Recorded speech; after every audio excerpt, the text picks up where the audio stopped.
Reflective Podcast. Welcome back to the Fully Reflective Podcast. I'm here with two pretty cool beings, Dr. Sharneal and Laura Eisenhower. Dr. Sharneal, I met you through my mom. My mom was like, "You gotta talk to this lady. She likes crystals. She talks about stuff that you do." I was like, "Cool, sounds good." And then shortly thereafter, I was on some kind of a digital panel alchemy ascension situation with this star being, Laura. And we recently connected. And how are you both doing today? Where are you guys at? What's going on? Doing great. Yeah. Doing good here in Montana. Really pretty awesome winter so far, and the sun is shining bright today. Sun is shining quite bright for me as well. I'm in Sedona. The wind blows and it starts hitting like 40s sometimes. So it's chilly, but the sun can be out.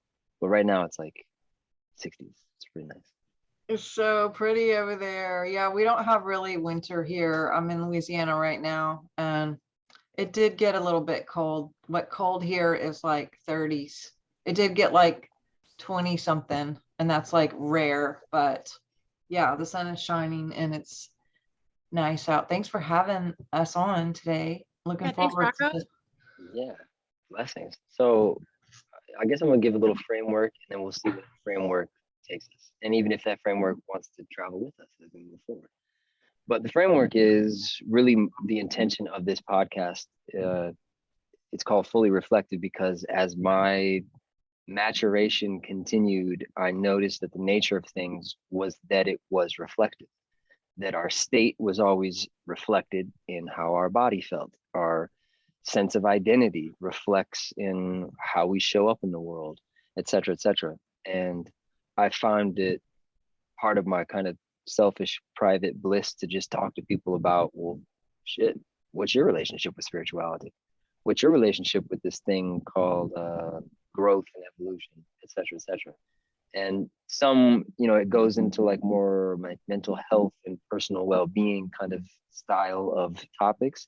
And some go more towards a different, bandwidth that you could call esoteric. Esoteric is less common and exoteric more common.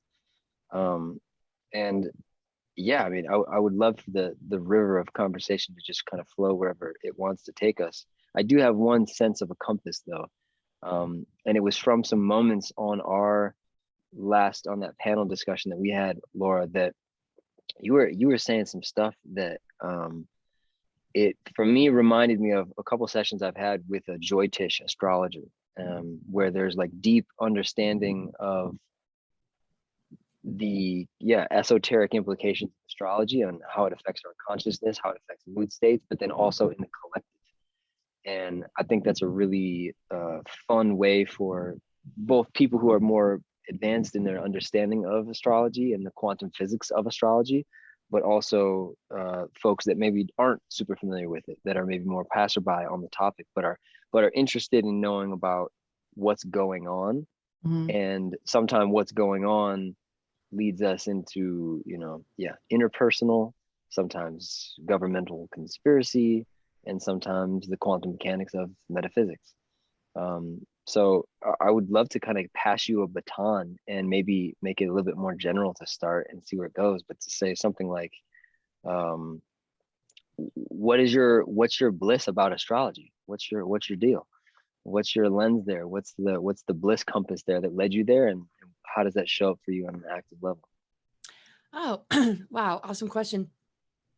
Well, I just started studying it, I don't know, a couple decades ago, just out of curiosity. I never really intended to learn astrology and then, conduct readings. It just kind of happened. I was doing it for friends, and then word of mouth kind of spread and people were like, "Oh, hey, can you check out my chart?" And I'm like, okay, well, I've learned a lot and I've gained enough of an understanding to feel like maybe it's useful for me to assist people in navigating their chart, which to me, holds patterning.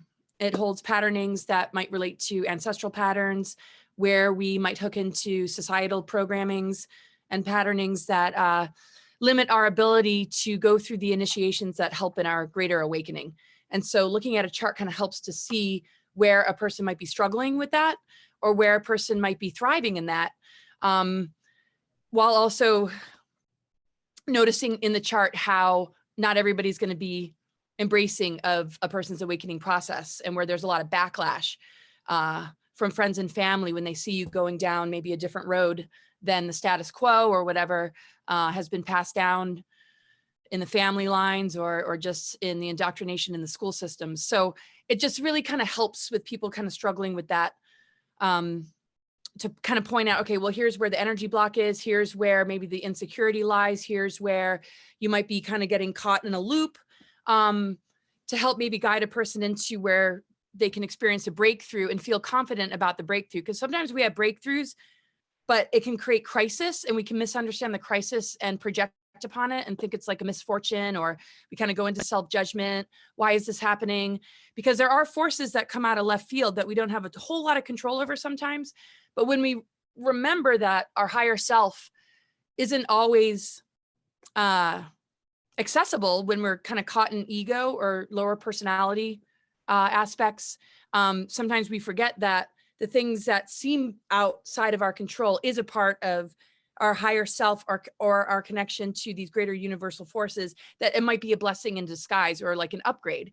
So in these times where there's a lot of psyops and psychological operations and false flags, the way we respond and react, I like it as a tool to help people to respond and react from a place of sovereignty, instead of the problem, reaction, solution game that's being played, where, okay, a problem gets introduced, we react to it, but we might gravitate towards a false solution that digs us into a deeper hole, or a deeper, patterning that, just kind of sabotages and hijacks our capacity to leverage those adversities to gain more wisdom and life experience, to the point where we're actually growing in the face of this kind of adversity. So I feel like it's especially helpful right now to help people to overcome where they're getting caught in these narratives, to help them feel empowered when these adversities strike, so that they can go the route of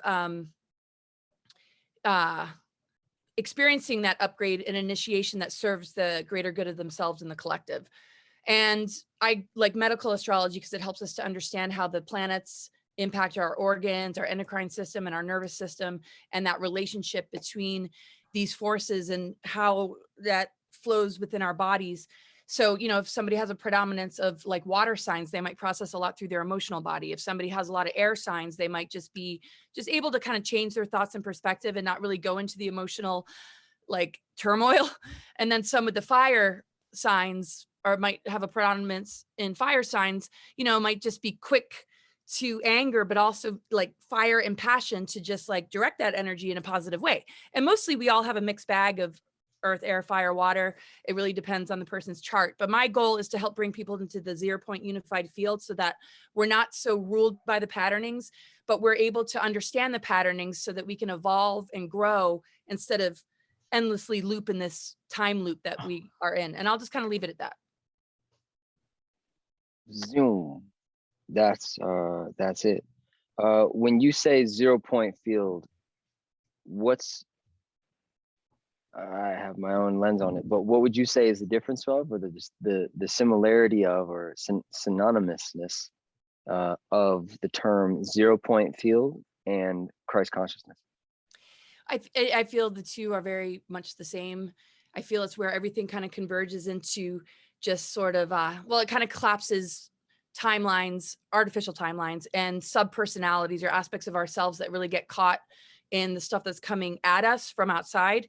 And it helps us to be in the now. It helps us to be sort of in that zone of, okay, I can reset, I can find neutrality, I can find that divine center, and kind of be in the flow and access that divine innocence, and purge out anything that doesn't serve that, and respond to life from that higher, Christ consciousness, and illumination of divine blueprint of the masculine and feminine being in harmony and balance, to where, all these things that yank us and pull us, just kind of like become like neutralized. Same with like dark weapons that come at us, or any kind of mind control. We can nullify and neutralize these dark weapons when we get into that 0 point and into that unified field, where we feel a greater connection because we're operating from spiritual integrity, even if we don't all look at it the same way, we're able to respond to life from a greater vibration that can instigate transformation and healing instead of conflict, strife, and drama. And, you know, kind of the stuff that we see even in truther communities or whatever you want to call them. It's just like taking the higher road and like being able to just kind of like pause, take a breath, and access that place of neutrality to be more the observer than constantly triggered and reactive. So yeah. I feel it as stages of densities and closeness towards the origin of consciousness. There's less density, and the further it is into matrix identification or identification with material or anything that gives us sense of self through the material. It's like Eckhart Tolle's introduced me to it, but the term pain body, it's like matrix body. And the 0 point quantum field is really the only place that Christ can live as sentient consciousness. I don't sense that as soon as we go into story and narrative, it's like we can bring the Christ light into those places to kind of reclaim. And that's some of the work that I got introduced to, is these like soul reclamation type vibes, where it's, you know, someone's through a trauma, someone got fragmented into an unconscious pattern identification that they layered on stages of identity on top of, and they often probably don't have super high level self-awareness. And so I see this kind of connected thread of like the 0 point quantum field, Christ consciousness, and really you know, tactile understanding of one's own astrology, you know, astrological self. Like it's really about just understanding your light body. And I feel it as bioluminescence. So everyone, as you said, has like different bioluminescent predominant element effulgence. Effulgence meaning like give off, or you know, off gassing, the fiery, the watery, etc. And when we're in our pain body, we're really none of the elements. And I see it as like a psychic mucus. So it kind of nullifies the electromagnetic field, which is like how consciousness grips onto reality and also plays with it. Like, you know, Plato, you're meant to be a conscious creator here, but often in that state of unknowing oneself, not knowing of oneself, not knowing of one's nature, there's these like it is victimization. It is the separateness that needs some type of bridge to get back into coherence. But love the framework that you're speaking from in terms of, yeah, the astrological kind of quantum field accessing of self. Because man, let's zoom at that. Actually, you know, I'm sure both of y'all have interfaced with beautiful souls that identify as Christian, and I for one have found that, you know, Krishna, Christ, same thing. All right, maybe not as a different dude, maybe, but in terms of Krishna consciousness and Christ consciousness, it's the same darn thing. And understanding your astrology is understanding your quantum self. You have elemental triggers, you have elemental propensity, you have inclination towards this and not towards that. And understanding that is self-gnosis, self-awareness, jnana yoga, knowledge of self, and what is actual, what is real, and then able to be discerning of what is false and not get caught in that. Would love to hear if y'all have interfaced with anyone in the predominantly like Abrahamic kind of lensing framework of people that maybe this is the most direct way I could pass the baton, because it's something that's coming up in my life often. Like every couple of months I have one of these really bizarre scenarios with a Christian where I love them as a person. I just love you as a person. And then all of a sudden some kind of lens framework gets in the way of understanding. And I also see it as a kind of betrayal of what the true essence of the Christos is all about. And it gets folks in our head and stuff like that. But have you seen in your work, and if so, how has it affected you, where there's like, oh yeah, astrology, oh, it's the devil. And it's like almost just complete absence of gnosis. There's no gnosis, there's no knowledge, there's no actual information context. It's basically just like a gut wrench reaction based on dogmatic identity complexes. It's not even them. it's not even them. It's like it's an identity that's stored in the dogmatic folklore of that culture, which I call it tribalism, because it's like, man, it's definitely not unity consciousness. And even if it is, like you said, some of the truther groups, it's like they take that unity and then make it a tribe that excludes other tribes. Anyways, Culture. yes. So anyways, the baton is, yeah. Have you experienced any of that just kind of very rigid non-congruency with things as simple as astrology when it meets up those kind of old frameworks, either of you? Yeah, I think pretty much. I didn't come from a Christian background, but when I moved to the South, from mostly living up north and in Europe, you know, I was introduced to Christianity in the religious sense down in this area. And I'm not saying that it isn't everywhere. I think it probably is. I just wasn't aware of it because I had my own understanding of Christ from an experience that I had at 4 years old, and just understanding love, who is Christ. And so when I was introduced to a church setting, and I was very mission minded and service, love centered, truth. You know, I was brought in and, you know, kind of went to some of these things and really got caught up in the programming and the, you know, the built-in structures of what they think Christianity is, and or their perception of Christianity, I should say. And you know, bought it, you know, hook, line, and sinker. I was about 13 years old when that happened. And so, you know, you're surrounded by it. Now, my parents weren't. My parents actually thought it was a cult, even though it was like very normal Christian, normal, I guess, not normal, but it was, you know, just established religion, and they weren't used to it. So they were like, but anyway, growing into, you know, trying to integrate with that of who I am and what my truth is and what I knew and what I, you know, experienced versus this, there was a bit of an integration. And then of course there were questions, because it was like, wait, what? This is bad, horoscopes are bad, you know, like astrology's, you know. And then it was just like, no, right? And so, but it wasn't even allowed to be asked or talked about, or even music, you know, music was an issue then, or gender and roles of ministry and things like that. I think it's hopefully changed a lot now. I'm not in those circles anymore, but you know, I had a mission mind to be in service and thought that that would look okay through a ministry situation. And I was told when I went to Bible school, you know, you don't have the right body parts to be in this kind of service. And yet it was super fine to be a missionary in China as a woman, but not in the States in this particular religion situation. So I was like, okay, see ya, peace out, I'm over here, I'm going to go do something different.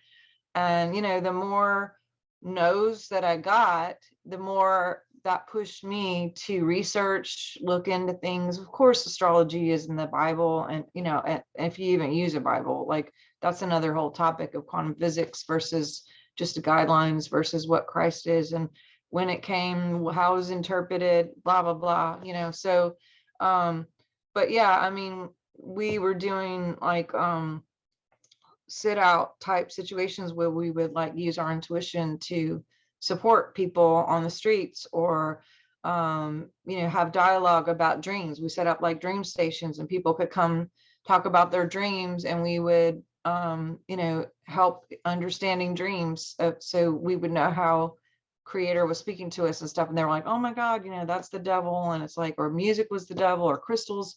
With every evolution of me remembering what true things are to me, there has been some pushback in it, and it's like, okay, whatever, you know, but it hasn't stopped me, and it's fine. You know, I just, at first it was like startling, because, and I would get frustrated, and I want people to see, and I would show them the proof and show them where I'm getting resources, and you know, but then it was just like, why get upset or try to make anything? I'm not going to be in control like situation to force anything. It's like, just let people be where they are and love them, and that isn't going to stop me from keeping on, you know, remembering and connecting with God and me and doing my own path. And just not getting caught up in judgment too, because you can even get so like spiritual that are like, oh, well, I'm over here and you still believe that? Oh my God, that's like effed up or whatever. And it's,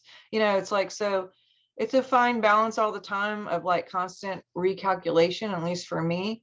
And yeah, we do see it even in the truther communities where it's like literally you just talk to someone who's like all love and light, and then like, next sentence, division, division, division. And or working with someone on a collab just recently, and like they would be love, love, love, and get your oils out, breathe, do some yoga. And then we got on a call and they were like attack and freak out and psycho. And I was like, wow, that's the opposite. And it happened like 3 times this week with the same person. And I was just like, I don't know what that is, and it's okay, but I'm just gonna, I'm just again recalculating, remembering and practicing staying in my love and being in that observation without getting pulled in any kind of bait, energetic, emotional, pulls to tug me into something that isn't something that I need to be connected to, and just like staying in that center point, staying in the now, focusing on drinking good juice and exercise and breathing and meditations, and going in and asking, what is this about? And if anything does trigger me, okay, where is this coming from? Why did this show up? Thank you for the gift of being a mirror to me, so I know what still needs healing and requires more love in that situation, and then doing the work to go through those things and see what's still there that isn't quite full love, and making love be in those spaces that were wounds, allowing God to come in and just say, like touch that, love myself, and really get into forgiveness and just letting it go. And I'm not going to sit here and be like, oh, I'm so good at this, I got fucking trophies all over the house, for how good I am at this. It's a work in process all the time. And thank God I have like really good friends and people like you guys to discuss and just like have a minute and go like, this sucks, and just verbalize. Laura and I talk all the time, and thank God I would lose my shit if I didn't have her as my sister and my friend. And definitely I've chatted with you a few times too, Rocco, and it's like, in the midst of it, it's like seemed like the more you go, and I'm not saying like again higher or lower, I'll just say the more I expand in my love, I'm also attracting people who are open to love and open to experience and open to pressing for more expansion of love and healing, and that is being magnetized as well. So I hope that kind of helps a little bit what I'm saying, hope that makes sense. Yeah, that's awesome. Yeah. Yeah. Anything, Laura? Come on. Yeah, no, that's really cool. Yeah. I mean, I run into that a lot. And when I do presentations or I do like an interview or YouTube that has anything to do with astrology, of course, there's a lot of comments from people that are just completely opposed to it, and just growing up kind of running into the same kind of thing. And it's sort of like saying, learning biology is the devil. I mean, and that doesn't make any sense to people. So why is exploration a problem? It's been called a pseudoscience because the more we distance ourselves from self-knowledge, the better, in a culture that wants to mind control or brainwash or socially engineer. So if we start to become empowered and gain self-knowledge, a lot of people don't like that. It's very threatening. And the thing is, anything connected to the so-called devil is going to show up in the astro chart in relation to the negative Saturn energies or blocked Saturn energies that relate to tyranny, control, and misuse of power and authority. Whether we're the one that is pushing that towards others or we're recovering from those kind of traumas in our past, it's going to show that darker element. Just like with tarot, one of the archetypes is the devil card. So it addresses that whole concept of where we might be operating from, a dark place. So I don't know why people are demonizing things when there is pedophilia in the church. There is child trafficking, human trafficking that exists in the underbellies of some of these places. And a lot of victims and people have come forward about their stories. And yet that's not alarming to them. You know, it's kind of like, oh yeah, well, that's just like a weird instance, and I'm sure that's going to be taken care of. But it doesn't quite break the trance. For some it does, but for others it doesn't. And I'm not saying that anybody that's a part of a religion is part of that. There's a lot of well-intentioned people that are in these groups and religions, but you know, to me, evil has nothing to do with the things that we explore. It has to do with the actions we take and the kind of person we are. Are we a person of integrity, or are we all about deception, manipulation, and causing harm to others? So, you know, people should be more focused on that than being concerned about the things that we might want to explore to help us know ourselves better, to be healthier, to be more conscious and mindful.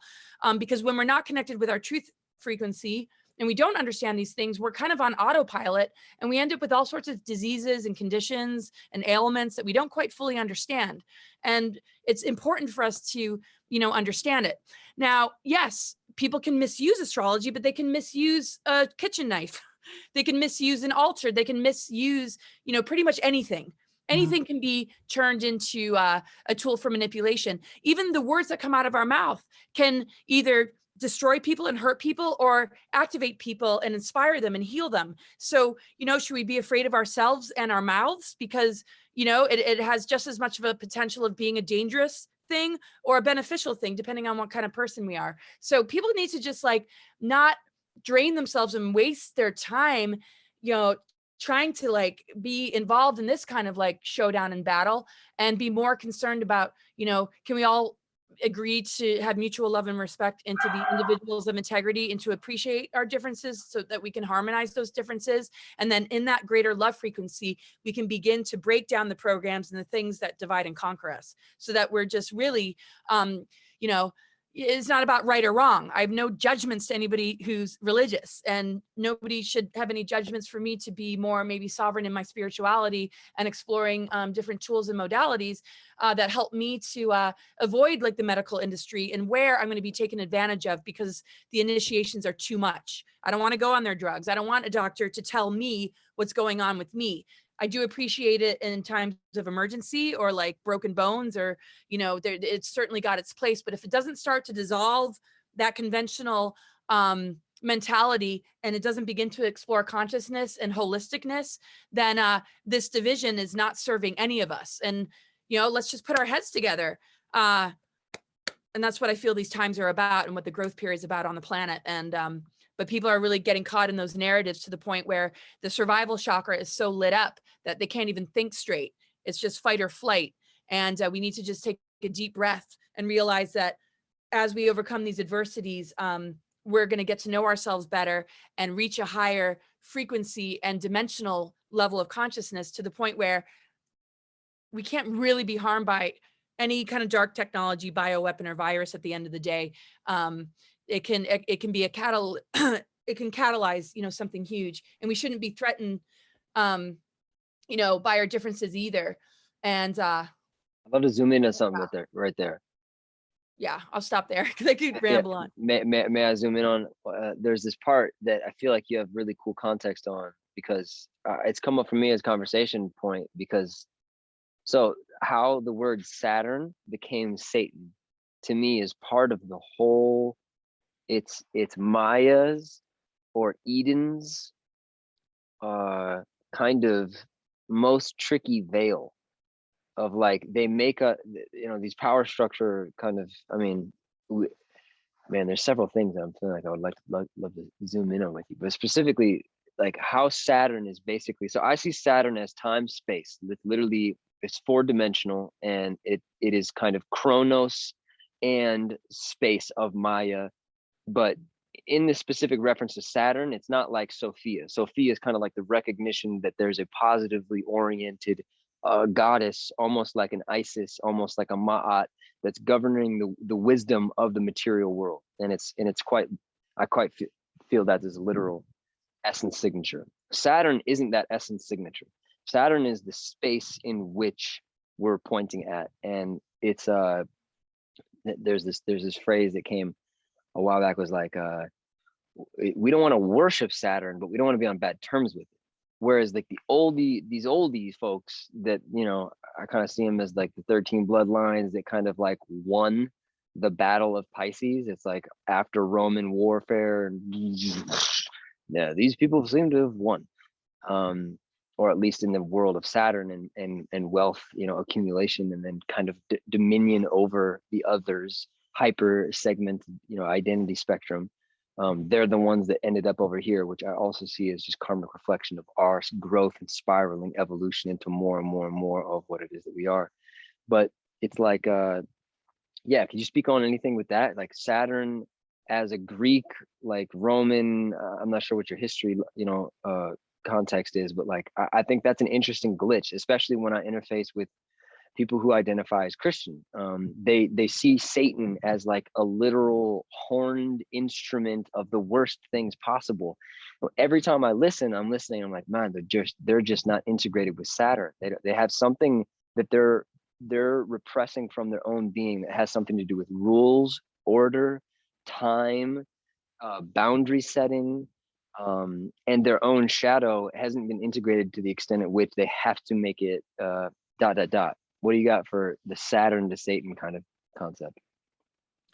Okay, I'll keep it short and hear what Charnel has to say. But okay, so Saturn used to be considered like a sun, and in just some of the events that took place in our ancient history and galactic history, it became somewhat dark.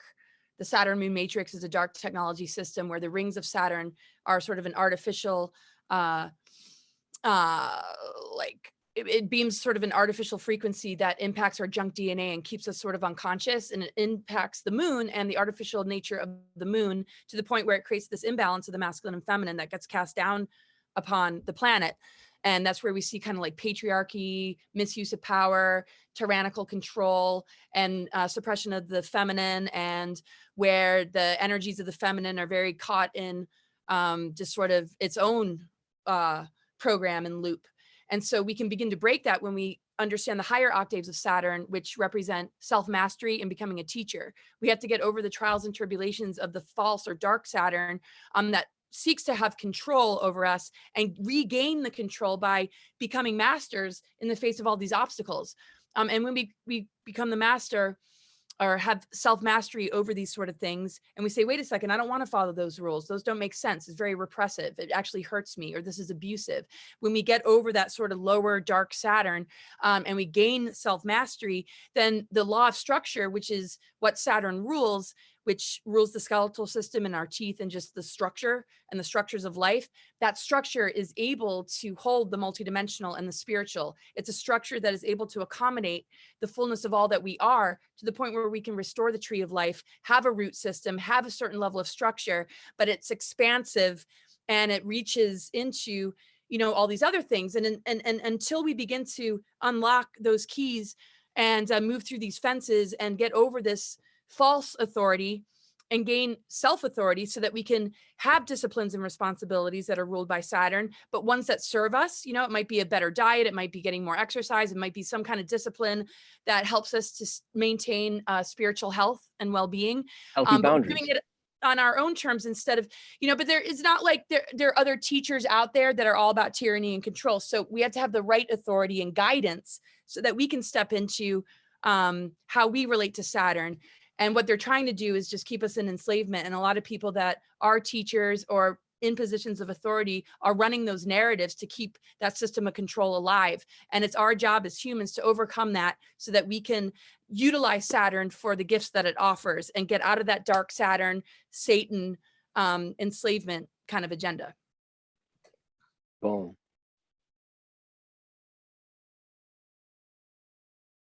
Charnel? You're muted, Charnel. So part of the self-mastery has to do with integration and also ownership. So integration, I like that word integrate or integration, because it means to be integrated or integrity, mind, body, and spirit, to be in righteousness, but which righteousness can be as like, oh, you're so righteous in ego, but I don't mean it. I mean it in the real sense of being in right standing, mind, body, and soul, integrated. Integrity, that's where integrity comes from.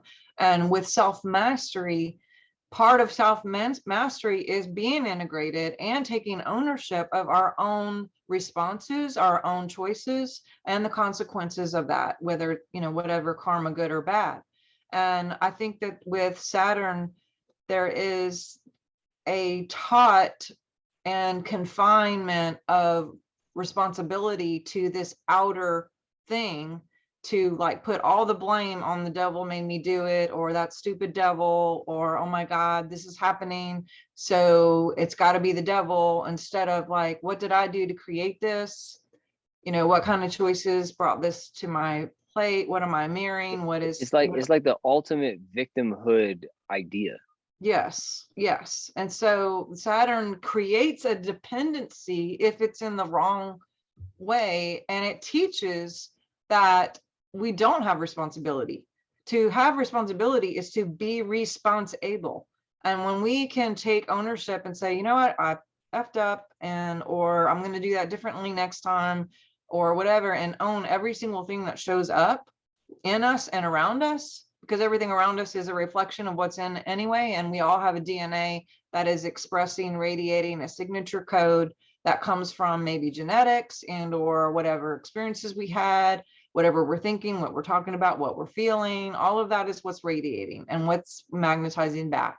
So when we're you know, stuck or in dependence mode, and then also taught and programmed that, oh, that's not you, that's the devil, and we should do spiritual warfare, blah blah blah. And it's like, I gotta jump in. This is important, because it's like people that are dependent on God as a separate reference point from themselves.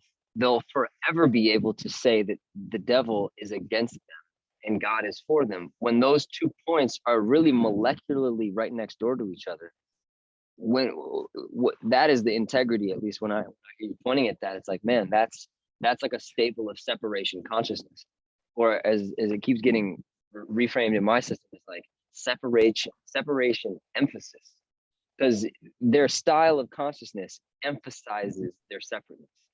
Well, it's like heaven and hell too, like the whole concept of heaven and hell. It's other places. Yes, when it's all within, everything is in, everything's within, and then everything within is what reflects out, which brings more back to us, which goes out, and there's this ripple effect of those rings if it's in the negative. But we can overcome that. We can be self-mastered, and we can rise above, and we can be sovereign, and we can make better choices and be responsible to create something different, because karma is just a science.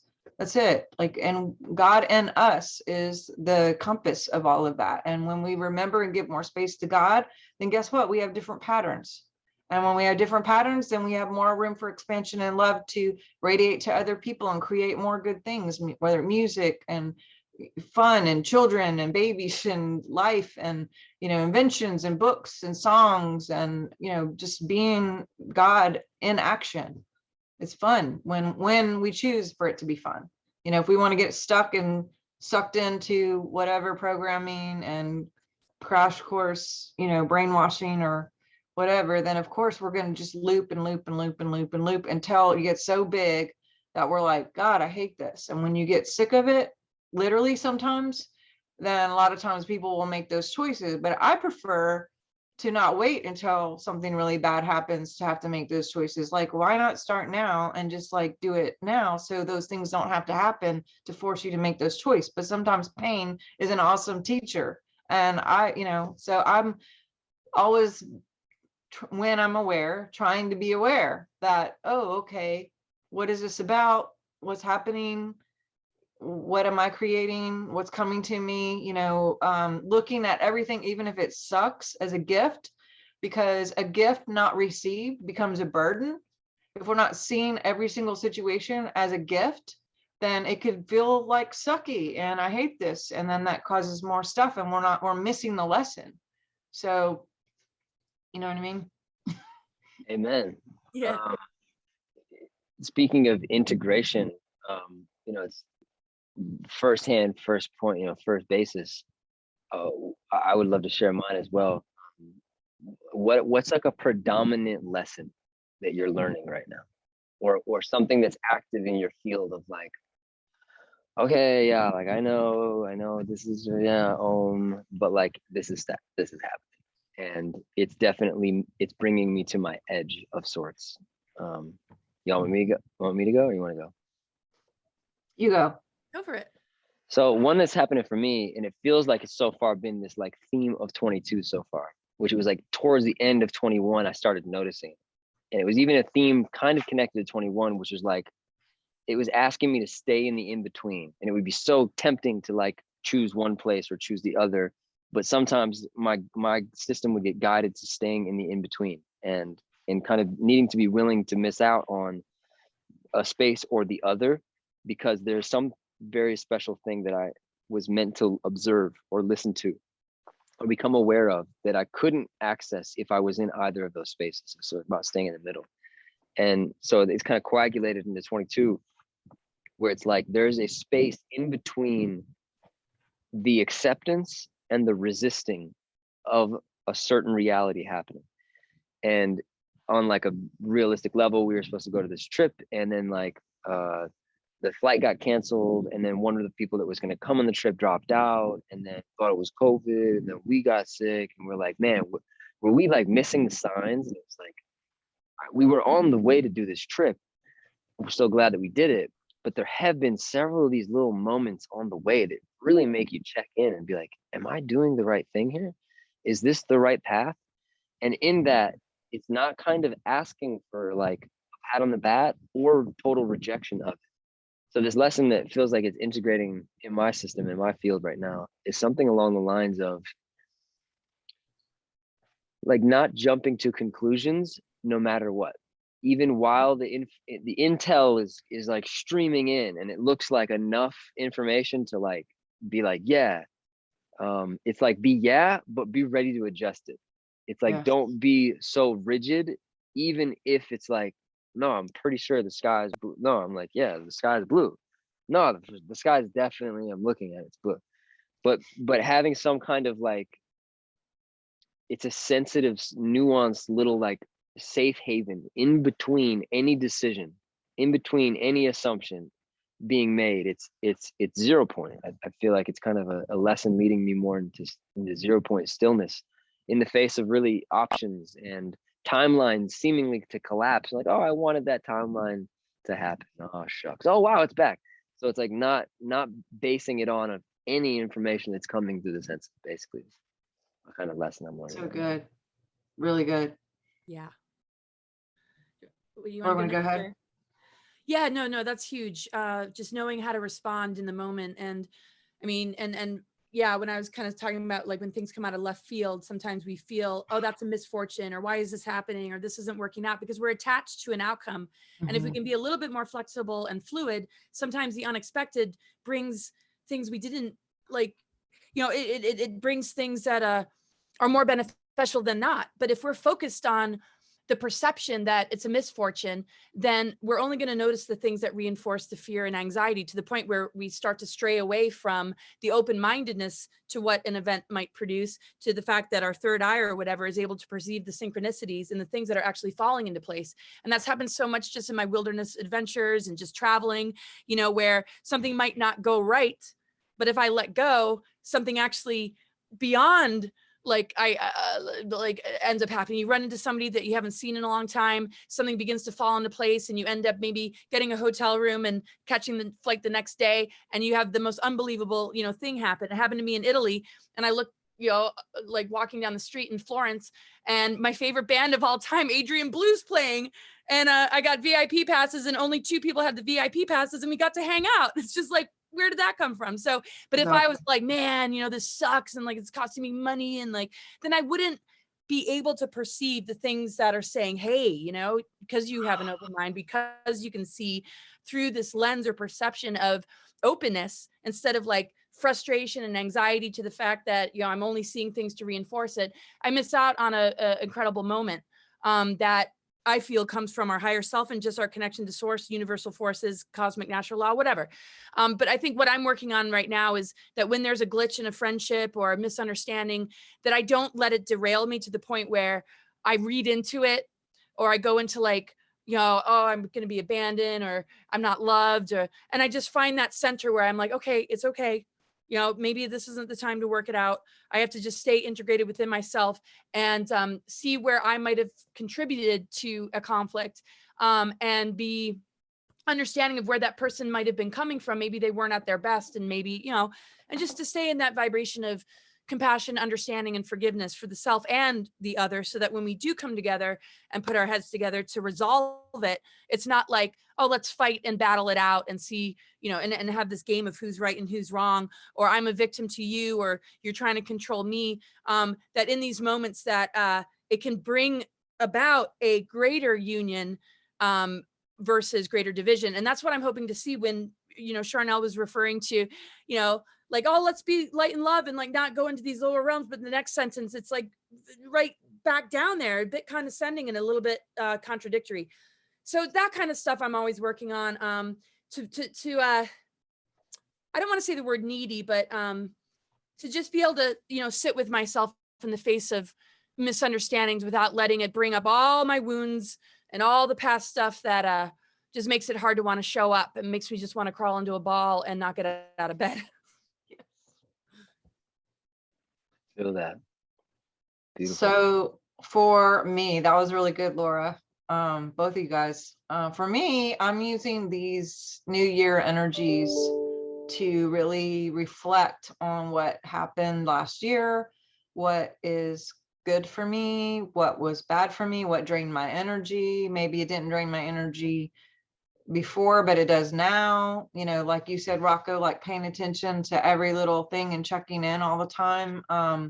Really looking at relationships, and even if I'm super loyal and like someone as a friend and love them and respect them where they're at, maybe doing some adjustment with collaboration, or how I'm doing things with who I'm working with or who I'm hanging out with, just because it's a different season and there's maybe some things aren't lining up. And that has been a little bit sucky because I'm super loyal, and letting go in some ways, or just reframing the definitions of partnership and or friendships just a little bit for my own self, has been an interesting thing right now in this transition. But not taking it personal when things aren't exactly the way I hope they are, or the way I thought they were, or that perception of what maybe I thought it was bigger than it was, and it really wasn't, and good or bad.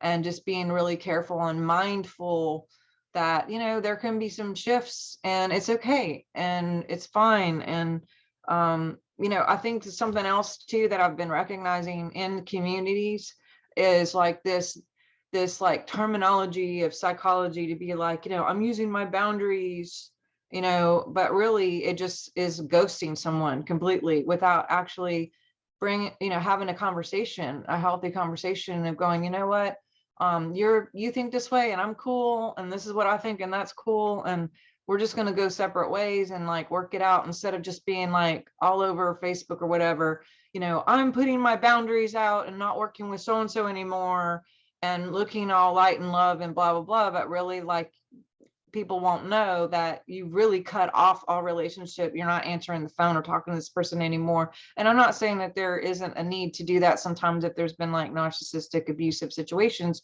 but a lot of these times that I'm looking at, it's like people do want to talk and they're like, what happened? And they don't even know. And they do, would prefer a healthy conversation and not just being like, cut off and blocked and whatever. So, being aware with me of two, not being that person that's just being like avoiding, it's like, no, I'm not going to just block and avoid and call it sovereignty or call it boundaries. I'm going to actually take the courage and the time, even if it hurts, and have a conversation or hear where someone's at and see what the lesson is in that, and then hopefully observe that in other places too. But yeah, I'm paying attention to my body too, going back to that draining thing.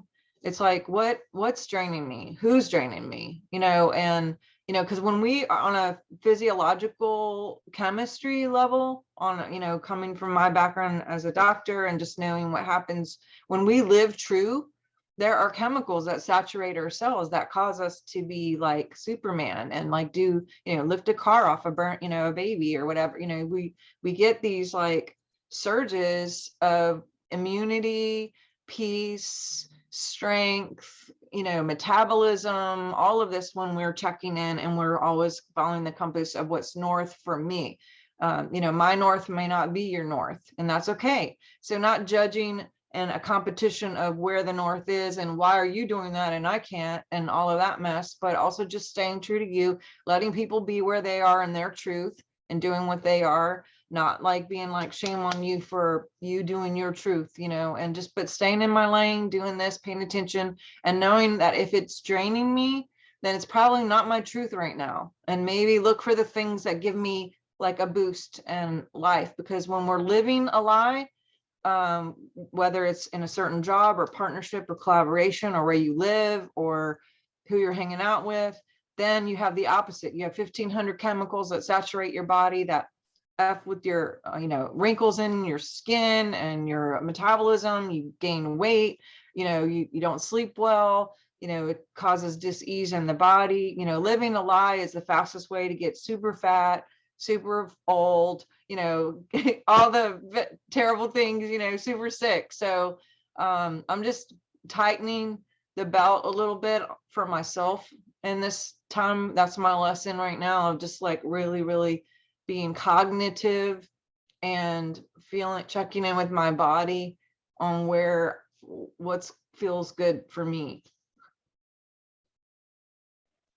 Beautiful. Amen. Sounds like the way.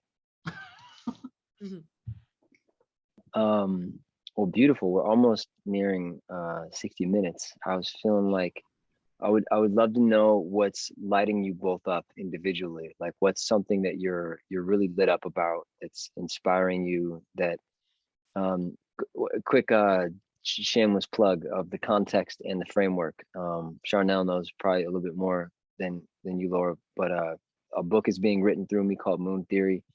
And my thesis is that FOMO is the only cause of depression, suicide, and anxiety and identity crisis. FOMO is a misunderstanding or a quick hashtagable version of separation. FOMO is separation emphasis, and it causes that split identity reality, split timelines, split inability to coalesce as the divine self in union with all. And so this harmony kind of remedy for missing out is don't miss out, basically. But missing out on nothing means moon what? The light. What light? There's only one, if you're coming from your high heart. And so saying that to say, what are y'all most interested in? Not, I phrase it like this often, it's like, what are you unwilling to miss out on right now? What are some things that are really lighting you up? And then specifically with the framework of, like, if you were to dip from this dimension, in 5 hours, what is the key code that you have found amongst all of the Matrixian shenanigans? And it's 2022, who knows what kind of, charade shenanigans we're going to get thrown as a reality, as a, this just in, it's real, you should really worry about it, extra. Amongst all of those, what have you found? So it's a two-pronged baton. What are you working with right now? And I kind of feel like it's the same thing. What are you working with right now? What's lighting you up? But also, what's that major key code that you found, either of recent or it's like your ultimate key code, specifically for any indigos out there, any millennials out there that are watching this, or other time period oriented souls in a body waking up to the truth of what is. What's that key code that you got for them, and what's lighting you up right now? Laura first, then Shana. Okay, awesome. And that's so cool about your book, and what an incredible thing to bring forth. So important in these times. I would say what's really lighting me up is there's just major disclosures coming in that haven't previously been there before, that are going to create a lot of clarity in regards of what could potentially be false narratives, disinfo, and plants, or people that aren't fully operating in an authentic way. Perhaps there's altars, perhaps they're still under some sort of control. Can you sprinkle? Can you sprinkle a little what are those? Can you sprinkle a little of what they are?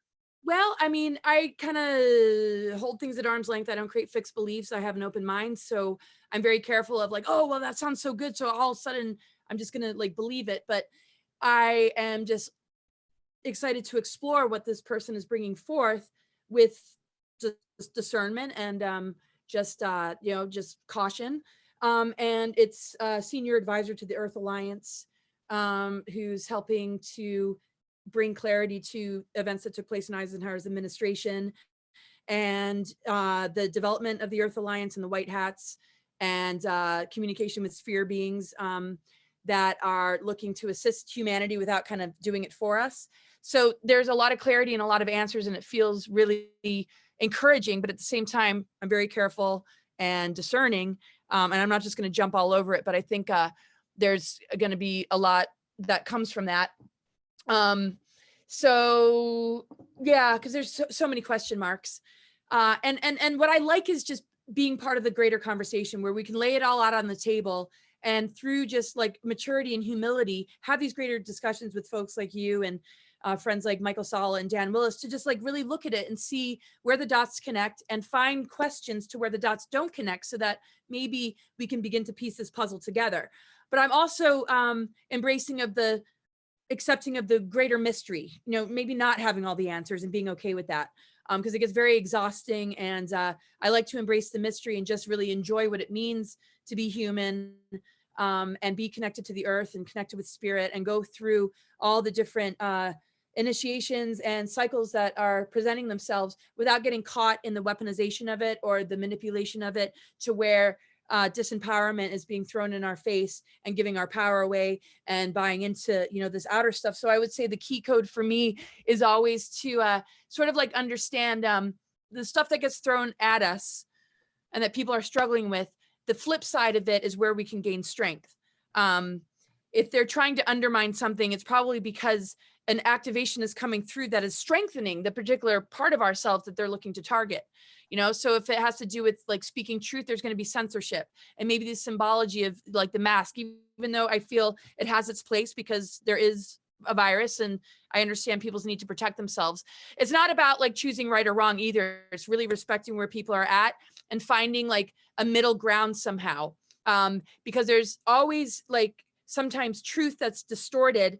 And that's where we come in. Is it our truth though? Does it really resonate with our intuition? And how can we work with being hit with, things that are helpful and supportive to us, and things that are a detriment and looking to, harm us? And can we bring it into the zone where we can access our intuition and our greater truth to be able to navigate through the madness of deception versus beneficial information? Because there's a lot of well-intentioned people in the very system that has a lot of people that are just out for human exploitation or out for the money, or are unconsciously maybe serving a dark agenda, or maybe totally willingly serving that darker agenda. So I guess the key for me is never lose connection with your intuition. Really trust yourself. Trust yourself to the point where you can consider what other people have to say, but you don't lose yourself to it, and you're able to be a part of the greater conversation with an open enough mind to maybe correct a mistake, or where you might not have quite had it figured out, but you're able to let go of any attachment to being right, so that the greater conversation can produce breakthroughs and epiphanies. I guess I would say just that, staying flexible and humble, but true to yourself enough to participate in that larger conversation with valuable insights and input, that you're not pushing on people, but you're just presenting as something that we can all chew on to grow and learn together with mutual love and respect. I don't know if that's the key code, but love in the face of like, oh, I can't believe you chose to do that, or what's wrong with you. It's just love overrides everything, universal love, that no matter what our differences are, the higher road is always, we never lose that love. And if people decide that they want to break away, or it's all too much, that we love regardless. And we always have open arms for when they want to return to that vibration of love. We're here when you're ready. You could go over there, but we're here when you're ready. Yeah. And is that to be right or wrong, or like I'm right, and when you come back it's because you agree with me? It's no, it's because that even though we're different, you don't choose to hate me or divide from me, that we can just agree to disagree and still maintain a connection of love and respect. Love it. That's it. Sharneal. Awesome. Well, for me, I'm super excited about, and by the way, Laura's writing a book, you're writing a book. So yeah, and I know for sure that she's lit up about what she's doing because I This get to talk project, to yes, her. I forgot to mention that. Yeah. Yes, yes. And I'm really excited to see and read yours, Rocco, because I just freaking love you and I love your content and like your heart and where you're going. And every time we speak, I'm just like, oh my gosh, this is so awesome. And I get energized. And so, yeah, but I am actually I'm in this season of a few things. I'm purging a lot. We're changing locations. And so I'm letting go of a lot of things, not just physical things, but people, ideas, just clearing, wounds, really being mindful of my schedule, because I am a Virgo, also firstborn, military, all of that. And so like play doesn't just accidentally happen for me. So I realized I started in November actually scheduling play, just to be in, to go and be in nature, be by the water, get in a boat, go kayaking, walk my dog, by the river, whatever, but on purpose, time off to connect back with source and me for that creative part that really just needs to be here or I go crazy. I haven't been super mindful of remembering to tap into those things that make me feel happy. So I'm actually writing my 6th book. My last one was The Science of Miracles, and just finished an audio back at the end of last year. And I had a dream 2 nights ago that I made a workbook out of it. And so I'm, meeting with the designer and the publisher this week, and just really focusing on like, well, what is this going to look like? I choose to know. But in the meantime, throwing out all kinds of shit, giving it away, like really just lightening things in all aspects, whether, like I said, whether it's relationships, physical things, just healing that is happening, that I'm releasing some emotions and what have you. And it's going to be fun. And for anyone out there that forgets to play or doesn't make time to play, I strongly encourage you to get out in nature and go sleep outside under the stars if it's not too freezing cold where you are, or walk in the snow and with bare feet and breathe deeply that cold air in this wintertime right now, and just really be alive and remember your strength in nature and the coding of the sun, sunbathing, and just there's so much code and energy and just nature and being outside, literally hugging a tree and walking on the earth, and really connecting with that grounding part. Because yeah, we could get all flighty and be spiritual, but ultimately we want to bring it back to the earth and like hook it in to this earth and create the earth to be the kingdom, as in on earth as it is in heaven. And that starts with us physically, and then also what we're doing here. So that's what I'm up to. Amen. Sweet. Beautiful. You gonna say something? I said awesome. Yes, that's it. Well, wow, beautiful. I feel like this is a nice caffeine espresso shot of high vibes for anybody's ear holes and awarenesses. And yeah, please let us know just what's the easiest way to find you and find your work, maybe Instagram or something like that. Well, my website is cosmicgaia.org, and I try and keep it updated. My YouTube's Laura Eisenhower, and I'm on Facebook. A lot of these are accounts that have been shut down that I've gotten back, except the Facebook's a new account. And yeah, just cosmicgaia.org is the best place to find me and see what's going on. And yeah, That's it. Beautiful. And thanks so much, Rocco, for hosting this. It's been so much fun. I feel so uplifted talking to you guys and being with you. So thank you. Yes, awesome, beautiful. Thank you for everything that you are. And Dr. Sharneal. All right. Yeah. Thank you, Laura and Rocco. And you guys can find me at swiftfire.org. It's swift as in fast fire.org. Make sure .org, not .com. And I am on Instagram. I have a show on YouTube and a podcast. Just go to Dr. Sharneal for those as well. Pretty much my handle everywhere is Dr. Sharneal and or swiftfire.org. But I enjoy this kind of stuff so much. And I do miss conference speaking. I spoke at conferences for 20 years. And that part, when we did like book signing or what have you, I could actually see people on the other side and like hug them and make eye contact. So if you guys are out there and, I do miss hugging you. So, connect with me somewhere and I'll send you a virtual hug wherever. I'm sending you a virtual hug now. And I'd love to see your face through your profile or wherever and just be able to go, oh, you, okay, I see you. And I send you good vibes and love and hope to connect with everybody wherever out in the Google sphere of social media or something. Exactly. Wherever in the meta you may be. Yes. Well, blessings to you both. Thanks for making the time today. Thanks for chatting. I'm sure this is a just part ... of a who knows how many part long series. So thanks for your time, your energy, your awareness, your crystallinity, and all that you bring, all that you are. Thank you. Thank you so Thank much. you as well. Thank you. Bye, you guys.